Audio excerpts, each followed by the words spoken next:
Bruh.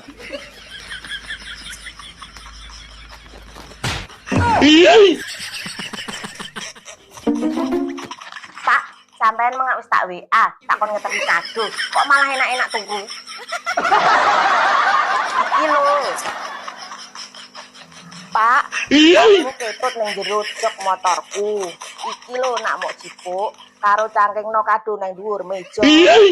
Centang loro ora dibuka kok malah enak-enak. Aku kising yo Pak nang ulang tahunnya Mbak Nur mau. Aku wis mangan panganan telap-telep ki lho.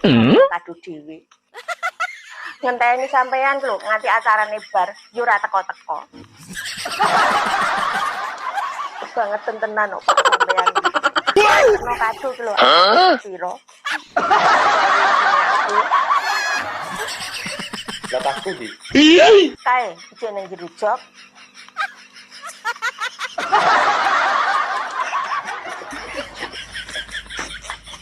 Wow. Iki lho, HP-ku katut nang jero tas padha wae. Ngono sampean gak omong, nek HP-ne ketut nang jero tas. Lho kok ngomong ki lho. Nang kene kene kono. Alah sampean kuwi sing sembrono. Ndokokno HP kok nang jero tas. Ndokokno HP ki yo nang jero sak ngono. Kok aku neh sing salah. Wis kono, kadone dadi terno gene Mbak Nur. Alah moh, wis kadung isin. Yo terno sampean.